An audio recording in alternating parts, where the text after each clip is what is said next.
America's largest automaker is getting in line with Trump's push for more U.S.-made vehicles. General Motors says it will invest $4 billion into 3 U.S. plants to boost production of electric and gas-powered vehicles. Let's discuss this and more with the Republican Representative Lisa McClain of Virginia.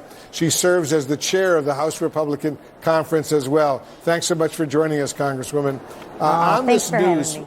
On this news from General Motors, this investment would bring jobs, a lot of jobs potentially, to your district in Michigan.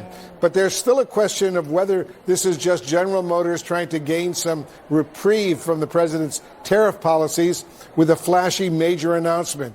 Are you confident, Congresswoman, this $4 billion amount is an actual investment in jobs in Michigan?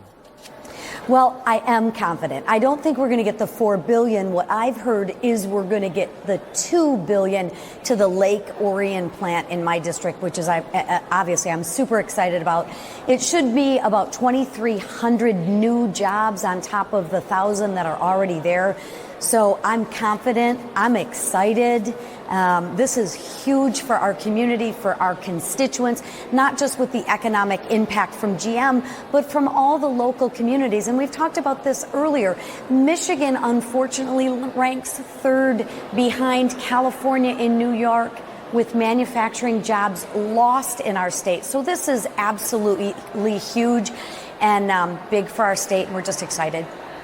The Mexican Secretary of the Economy, I don't know if you heard about this, he's seemingly pushing back on this GM announcement, writing on Twitter in that he received a call from GM saying their plants are operating normally in Mexico, adding there is, quote, no forecast of closures or layoffs. That's the Mexican Minister of the Economy. So is this really bringing manufacturing jobs back to the U.S.? Or, once again, is this a splashy announcement?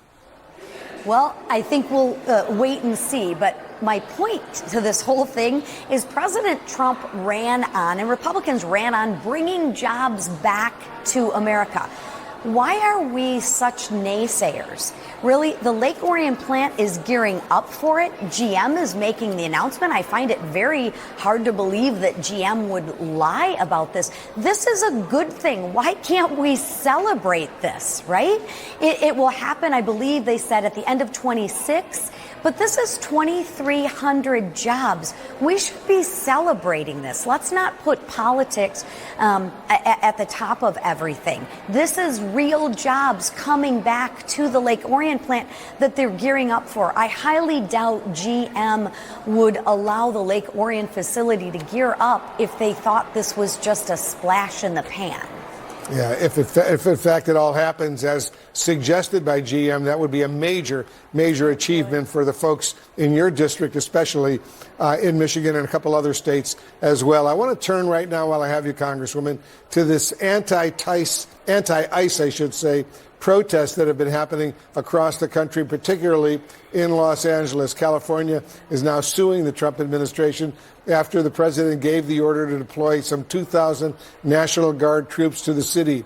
And the state's governor, Gavin Newsom, says Congress is, quote, nowhere to be found. Listen to this. There are no longer any checks and balances. Congress is nowhere to be found. Speaker Johnson has completely abdicated that responsibility. The rule of law has increasingly been given way to the rule of Don. Congresswoman, how do you respond to the governor? Well, what I would respond to the governor is, Governor, if you want to talk about somebody that is nowhere to be found, unfortunately, Governor Newsom, that's actually you. Because we wouldn't have to get involved. The president wouldn't have to get involved. Congress wouldn't have to get involved if you, Governor Newsom, could handle your own business. But unfortunately, this is what happens when you have anarchy and you don't believe in the rule of law. You actually end up with the situation that you end up in your city. So I would turn that around on Governor Newsom. You want to talk about no one to be found? Unfortunately, that's you, Governor. It's sad that the president even has to weigh in to send the National Guard. It's a shame that you can't protect your own legal citizens in your own city. Do you support, Congresswoman, sending active duty U.S. Marines into the streets of America's second largest city?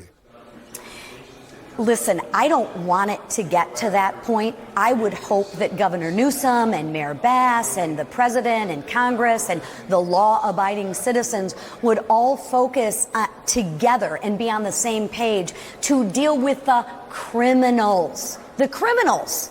The people who got here by breaking the law and who are using violence against law-abiding citizens and against the ICE agents who are actually here to protect the law-abiding citizens. That's what I would wish. I hope it doesn't get to that. But the president does have the authority to protect government personnel and government property.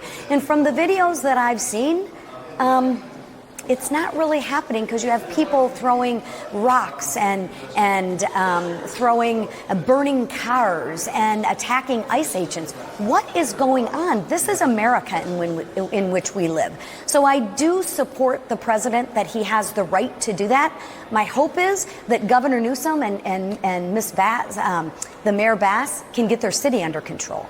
And it doesn't get to this. While I have you, Congresswoman, on another major development, the president now says the United States has reached a new trade agreement with China, writing in a Truth Social post this morning that the United States' deal with China is, quote, done. But CNN reports that this is a return to the already tense state of affairs that existed before the president's so-called Liberation Day announcements on tariffs. What's your reaction to this development? Well, again, I look at things from an optimistic point of view. Look at what we're talking about again. We're talking about a trade deal with China. We're talking about leveling the playing field. We're talking about bringing American jobs back. We're talking about putting America first. We have a minerals deal where I believe we pay, 10%, and the Chinese pay a 55% tariff.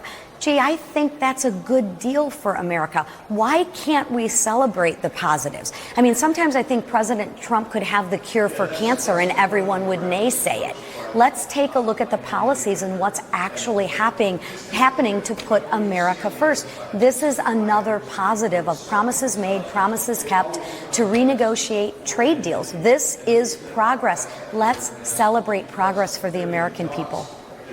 I totally understand. Before I let you go, Congresswoman, let me ask you about President Trump's military parade planned for here in Washington this Saturday. It will be in attendance. I know you will be in attendance, but a lot of Republican lawmakers plan to skip it, citing concerns about the price tag and the image it actually conveys to the world. Do you share all those concerns? You know, everybody is entitled to their own opinion, but I personally don't share those concerns. I'm excited to see, our military on display. I'm excited to see and encourage and honor our military. So that's what I think we're doing. Listen, these military men and women provide safety, security for law-abiding American citizens, and that is something that we should celebrate and we should honor. And I think that's exactly what we're doing on Saturday's parade. Congresswoman Lisa McClain of Michigan, thanks as usual for joining us. Thank you. Enjoy your day. Stay cool. You